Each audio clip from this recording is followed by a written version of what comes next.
Good morning students, मैं संदीप शर्मा अपने YouTube channel विजय Lakshmi academy में आपका स्वागत करता हूं, जिसका प्राइम फोकस है प्योर टीचिंग नथिंग एल्स।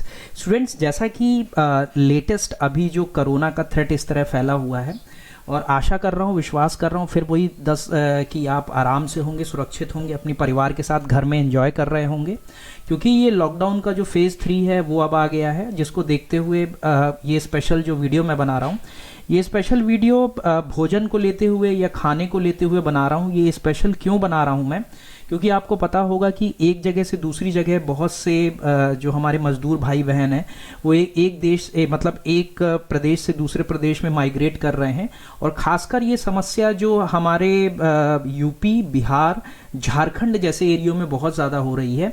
तो ये स्पेशल वीडियो मैं इसलिए बना रहा हूँ कि आपको कुछ नॉलेज मिल सके, कि आप अगर उन व्यक्तियों की सहायता कर सकें कि अगर इनकेस वो फंसते हैं, खाने पीने के अगर उनके पास राशन कार्ड है तो वो अपनी व्यवस्था कर सकते हैं। लेकिन उससे पहले आपको पूरी की पूरी साइकोलॉजी समझने की ज़रूरत है, पूरा का पूरा एक हिस्ट्री बैकग्राउंड समझने की ज़रूरत है कि इसकी ज़रूरत क्यों पड़ रही है। जो एक नया कॉन्सेप्ट आया है, one nation one ration card, ये है क्या?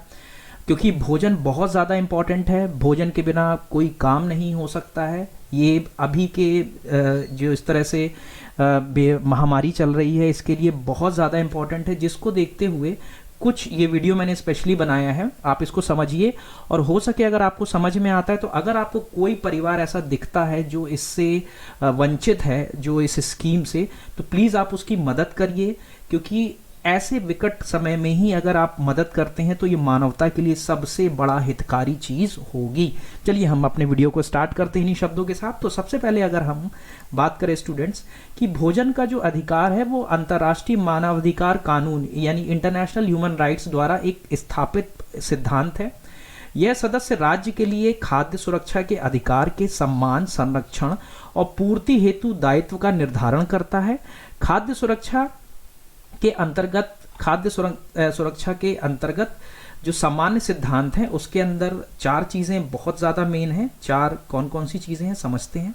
पहली बात है तो पहुंच, यानी आप खाना कैसे पहुंचा रहे हैं लोगों तक, उपलब्धता, चीज़ें उपलब्ध हैं कि नहीं है, उपयोग, वो खाने लायक हैं कि नहीं, और स्थिरता का मतलब है कि वो वहाँ पे चीज़ें स्थिर रूप से मिल पा रही हैं कि नहीं।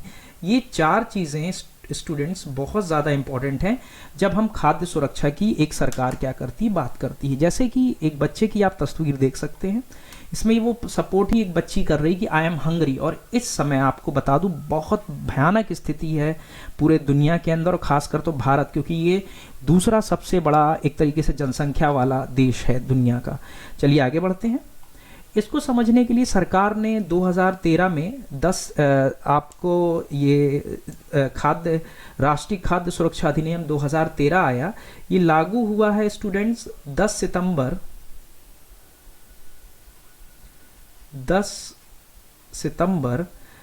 2013 से ये लागू हुआ है। अब ये है क्या? सबसे पहले तो जो वीडियो से ही आपको लग गया होगा कि जब भी कोई सरकार बनती है तो वो किसी देश, अगर वो सरकार अगर केंद्र में आती है तो हमारे यहाँ जैसे भारत देश में तो वो एक तरह से पूरे देश की गार्जियन होती है। अब जब गार्जियन होता है, जैसे हम अपने यहाँ की गार्जियन की बात करें तो अगर आपके मम्मी पापा अभी सबसे पहले आपको खिलाते होंगे, फिर अपने बात खाते होंगे और आपके खान पान का पूरा ध्यान रखते होंगे, उसी तरह क्या कहते हैं हमारे यहाँ की जो केंद्र सरकार है वो भी पूरी तरह हमारे जितने भी हम लगभग 130 करोड़ लोग हैं उनके खाद्य सुरक्षा के लिए अधिनियम लाया गया कि उनको खाद्य आपूर्ति ढंग से मिलती रहे। ये क्या है चलिए समझिए। राष्ट्रीय खाद्य सुरक्षा अध्यादेश एक ऐतिहासिक पहल है जिसके जरिए जनता को पोषण, खाद्य और पोषण सुरक्षा सुनिश्चित की जा रही है। खाद्य सुरक्षा विधेयक का खास जोर गरीब से गरीब व्यक्ति, महिलाओं एवं बच्चों की ज़रूरतें पूरी करने पर है, ये याद रखिएगा। इस विधेयक में शिकायत निवारण तंत्र की भी व्यवस्था है। अगर कोई जनसेवक या अधिकृत व्यक्ति इसका अनुपालन नहीं करता है तो इसके खिलाफ कार्यवाही कर सुनवाई का प्रावधान किया गया है। अर्थात अगर गवर्नमेंट आपको कोई भी सिस्टम से के तहत कोई भी सहायता दे रही है, खाद्य सहायता, अगर आप तक नहीं पहुंच पा रही है तो इतना याद रखिएगा कि भारत सरकार के जितने भी अधिकारी तंत्र है आप उनसे पूछ सकते हैं कि आप ये मेरे को ये चीज़ें मिल रही हैं लेकिन आप सरकार मुझे दे रही, आप मुझे क्यों नहीं दे रहे हैं, शिकायत कर सकते हैं आप एकदम। अब खाद्य सुरक्षा अधिनियम में क्या है, सन 2013 के अंतर्गत के तहत गरीबों को 2 रुपए प्रति किलो गेहूं और 3 रुपए प्रति किलो चावल देने की व्यवस्था की गई है। सन 2013 में जो 10 सितंबर को स्टार्ट हुआ है उसके तहत गरीब परिवारों को 2 रुपए प्रति किलो गेहूं और 3 रुपए प्रति किलो चावल की व्यवस्था की गई है। इस कानून के तहत व्यवस्था है कि लाभार्थियों को उनके लिए निर्धारित खाद्यान्न हर हाल में मिले, जिसके लिए खाद्यान्न की आपूर्ति ना होने की स्थिति में खाद्य सुरक्षा भत्ते के अनुभाग के नियम को जनवरी 2015 में लागू किया गया। अर्थात अगर सरकार आपको ये उपलब्ध नहीं करवा पा रही है तो आपको वो भत्ता देगी, कैश फॉर्म में देगी। और ये आपने सुना होगा, एक सिस्टम सुना होगा, PDS, इसको कहा जाता है पब्लिक डिस्ट्रीब्यूशन सिस्टम। और अगर नहीं समझ में आ रहा है तो साधारण हम बोलचाल की भाषा में कहते हैं किसकी दुकान, राशन की दुकान के तहत सरकार इसकी क्या करती है, व्यवस्था करती है। और कहाँ से सप्लाई होता है, ये FCI, food corporation of India के जितने भी बड़े बड़े गोदाम हैं उनसे पूरे देश में ये क्या होता है, सप्लाई होता है। चलिए अब आगे बढ़ते हैं स्टूडेंट्स, अब इसको समझने की आप समझिए। फिर 2015 में ये लागू किया गया कि भैया अगर हम आपको खाद्य नहीं दे पा रहे हैं, खाने की चीज़ें, तो हम आपको क्या उपलब्ध कराएंगे, हम आपको उतना भत्ता देंगे। समाज के अति निर्धन वर्ग के हर परिवार को हर महीने अंत्योदय अन्न योजना में इस कानून के तहत सब्सिडी दरों पर यानी 3 रुपए, 2 रुपए और 1 रुपए प्रति किलो क्रमशः चावल 3 रुपए किलो, 2 रुपए किलो गेहूं जैसा बताया था, और मोटा अनाज 1 रुपए प्रति किलो सरकार उपलब्ध कराने के लिए बाध्य है। चलिए, इस अधिनियम में महिलाओं और बच्चों के लिए भी आपके जो पोषण तत्व की भी सहायता का बहुत अच्छा ध्यान दिया गया है। अगर कोई महिला गर्भवती महिला है और स्तनपान करवाने वाली महिला जो वाली माताएं हैं, गर्भावस्था के दौरान बच्चे के जन्म के 6 महीने बाद भोजन के अलावा, याद रखिएगा बच्चे के जन्म के 6 महीने बाद वो भोजन के अलावा कम से कम 6,000 रुपए का मातृत्व लाभ भी प्राप्त करने की अधिकारी है। ये बहुत इंपॉर्टेंट है। ये मैं आप लोगों को इसलिए भी बता रहा हूँ, आपको जानने की इसलिए भी ज़रूरत है क्योंकि अभी बहुत से लोग माइग्रेट होके कोरोना का ऐसा कहर चल रहा है कि दूर दूर से अपने प्रदेश हमारे प्रदेश जैसे उत्तर प्रदेश हो गया, उत्तराखंड हो गया, आपका बिहार हो गया, झारखंड में ये लोग जा रहे हैं। आपको बहुत, क्योंकि जो ये वीडियो मेरा यहाँ तो होगा नहीं, आपके द्वारा ये कई जगह शेयर किया जाएगा तो अधिक से अधिक लोगों तक ये पहुँच सके।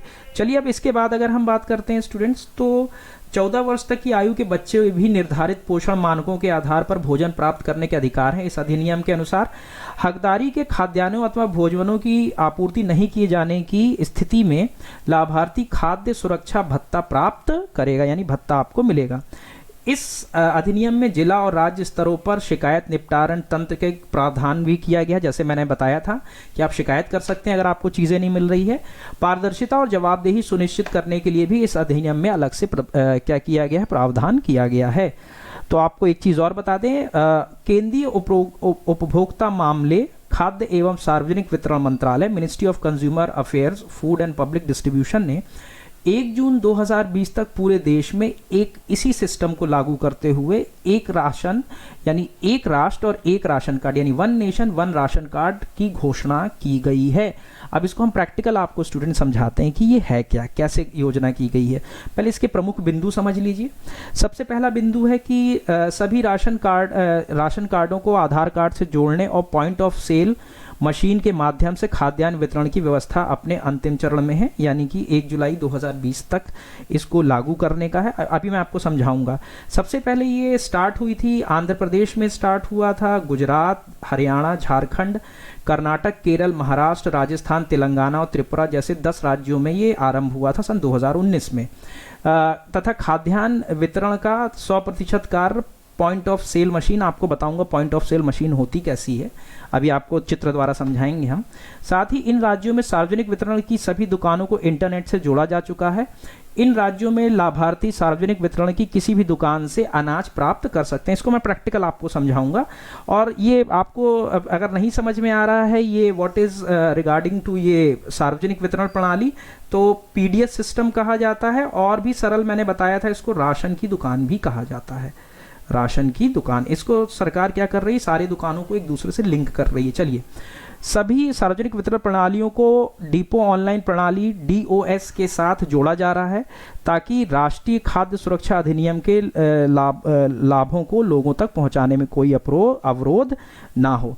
चलिए देखिए पॉइंट ऑफ सेल क्या है। पॉइंट ऑफ सेल की अगर हम बात करते हैं तो आपने देखा होगा स्टूडेंट्स, अगर नहीं भी है तो अगर आप राशन की दुकान पे जाएंगे तो इस तरह की एक मशीन रखी होती है जहाँ पे ये आपको दिख रहा है, यहाँ पे एक आपको बायोमेट्रिक लगा होता है, जिससे पहली बात तो ये है कि अगर आपके पास राशन कार्ड है तो उसको हम किससे जोड़ रहे हैं, हम आधार कार्ड से जोड़ रहे हैं। और आधार कार्ड से आपको पता ही होगा कि हम स्कैन करके किसी भी स्कैन से पूरा डाटाबेस रहता है, आधार की पूरी टेक्नोलॉजी है जिससे पूरा डाटाबेस एक जगह पे एकत्रित है, उसी डाटाबेस को मिलान करके आपको राशन वितरण किया जाता है। चलिए अब ये पॉइंट ऑफ सेल हो गया। FCI यानी फूड कॉरपोरेशन ऑफ इंडिया के संचालन के प्रबंध हेतु डिपो गोदाम है, जैसे आपको पता होगा, बताया भी है मैंने। इसमें अनाजों का भंडारण किया जाता है। डिपो ऑनलाइन प्रणाली का मुख्य उद्देश्य भारत में खाद्य वितरण आपूर्ति श्रृंखला को परिवर्तन के लिए डिजिटल इंडिया की स्थिति दृष्टि से संचारित करना है। देखिए इसका सीधा स्टूडेंट मतलब ये है कि एक जगह से हमने क्या किया, सबके पास आधार है, आधार को हमने किससे लिंक कर दिया है, राशन कार्ड से लिंक कर दिया। अब राशन कार्ड से लिंक करने के बाद अब हमने क्या कर रहे हैं, पहले जो एक जैसे यूपी का अगर कोई बंदा इलाहाबाद से कोई चीज़ पाता था तो अब वो इलाहाबाद से ना पाके अगर वो शिफ्ट करता है, मान लीजिए आप कहाँ जाता है, वो जाता है महाराष्ट्र जाता है, तो महाराष्ट्र में से भी जाके वो अब पा सकता है। कब से? 1 जुलाई 2020 से। ये आपको बहुत ज़्यादा इंपॉर्टेंट है जानने के लिए। चलिए हम आपको प्रैक्टिकल भी समझाते हैं। जैसे देखिए one nation one ration card scheme के तहत जैसे ये कोई व्यक्ति X है, कोई व्यक्ति X है, उसका डाटाबेस पहले से आधार में क्या है, उसका डाटाबेस पहले से आधार में मेंटेन है। वो जाता है राशन की दुकान पे और अपने फिंगरप्रिंट को स्कैन करता है। वो डाटा नेटवर्क के थ्रू उसका इमेज जाती है, फिंगर डाटाबेस पे जाती है। फिंगर डाटाबेस पे जैसे ही वो इमेज अगर सही व्यक्ति की है, राशन कार्ड सही व्यक्ति का है, तो वो मैच कराता है। मैच कराने के बाद डिसीजन होता है। डिसीजन के बाद अगर यस होता है तो उस व्यक्ति को हम राशन क्या करते हैं, दे देते हैं। ये पूरा का पूरा कॉन्सेप्ट है। इसको पहले हम सेंट्रल, अब इसको सरकार क्या कर रही थी, प्रदेश लेवल पे रखी थी। अब इसी चीज को पूरा सेंट्रलाइज लेवल पे लेके आ रही है कि कोई व्यक्ति अगर एक जगह से दूसरी जगह अगर शिफ्ट करता है मान लीजिए, तो उसको आराम से जो बेसिक भोज्य पदार्थ हैं वो आराम से जो सरकार द्वारा दिए जाते हैं पब्लिक डिस्ट्रीब्यूशन सिस्टम के तहत वो आराम से मिल सके। चलिए इसको हम प्रैक्टिकली आपको समझाते हैं। जैसे अगर आप देखिए ये रहे आपके दो राष्ट्र, आपको दो हम प्रदेश दिखा रहे हैं, एक उत्तर प्रदेश है और एक आपका महाराष्ट्र है। अगर कोई व्यक्ति अब अगर एक जून 2020 से क्या स्थिति होने वाली है आप इसको समझिए कि अगर कोई व्यक्ति एक उत्तर प्रदेश से राशन कार्ड लेके वो जाता है या महाराष्ट्र जाता है तो अब उसको आसानी से पीडीएस किसी भी राशन की दुकान से आसानी से सस्ते दाम पर जो सरकार के द्वारा उपलब्ध सामग्री है वो मिल जाएगी। या फिर दूसरी चीज़ भी है, अगर कोई महाराष्ट्र से उत्तर प्रदेश में आता है तो उसको भी आराम से, अगर वो राशन कार्ड और उसका आधार कार्ड अपडेट है तो आराम से उसको क्या मिल जाएगा, यहाँ से पब्लिक डिस्ट्रीब्यूशन सिस्टम से आराम से वो क्या कर सकता है, स्कैन करा के आप जो भी सरकार द्वारा मोटा अनाज, चावल या गेहूं दिया जा रहा है वो आसानी से सुलभ पैसों में पाके अपना एक तरह से पेट भर सकता है। ये स्थिति अभी विकराल रूप इसलिए भी लेते जा रही है स्टूडेंट्स, क्योंकि कोरोना का जिस तरह से कहर टूट रहा है उसको देखते हुए ये बहुत ज़्यादा इंपॉर्टेंट है कि सरकार इस पर बहुत ज़्यादा फोकस कर रही है कि लोगों को आसानी से खाद्य सामग्री उपलब्ध हो सके। बेसिक सरकार के मुताबिक इस योजना में आम लोगों को सबसे ज़्यादा फायदा मिलेगा। गरीबों को सस्ती दर पर अनाज व अन्य गरीबों को सबसे ज़्यादा अनाज या अन्य को सबसे ज़्यादा फायदा मिलेगा। गरीबों को सस्ती दरों पर अनाज व अन्य राशन उपलब्ध कराने के लिए सरकार द्वारा राशन कार्ड भी जारी किया जा रहा है। लेकिन अन्य राज्य में आते ही मजदूरों को उसका कोई, इससे पहले कोई भी फायदा मिलना बंद हो जाता था। लेकिन जब अब ये पीडीएस पब्लिक डिस्ट्रीब्यूशन सिस्टम के तहत one nation one ration card से आप कहीं से भी आप राशन कार्ड ले सकते हैं और दुकान मालिकों पर आत्मनिर्भरता घटेगी और भ्रष्टाचार में क्या आएगी, कमी आएगी जब one nation one ration card आएगा। और सबसे ज़्यादा ये स्टूडेंट्स किसके लिए फ़ायदेमंद होगा, ये सबसे ज़्यादा सरकार जो है ये अभी सभी के लिए, मजदूरों के लिए होगा। मजदूरों के लिए कैसे होगा? एक राष्ट्र एक राशन कार्ड व्यवस्था का सबसे ज़्यादा प्रभाव प्रवासी कामगारों को होगा। बहुत ज़रूरी है ये आज के समय को देखते हुए, जो कई कई महीनों तक काम करने की वजह से अपने राज्य के बाहर ही रहते हैं। अगर कोई व्यक्ति बिहार उत्तर प्रदेश से नौकरी से करने आया है तो उसको आसानी से पीडीएस पर दुकान पर राशन मिल जाएगा। जो अभी मैंने आपको एग्जाम्पल दिया, इससे पहले मैंने आपको महाराष्ट्र और उत्तर प्रदेश से समझाया। साल 2011 की जनगणना के अनुसार 4.1 करोड़ लोग ऐसे मिले थे जो काम के लिए अन्य राज्यों में पहुंच सकते। तो स्टूडेंट्स आप देखिए ये कब का डाटा हम दे रहे हैं, 2011 की जनगणना का। ये आंकड़े अब बहुत ज़्यादा चौगुना पांचगुना हो गए होंगे, क्योंकि अभी चल रहा है क्या, 2020। सरकार के द्वारा ये बहुत अच्छा कदम उठाया गया है। चलिए आगे बढ़ते हैं।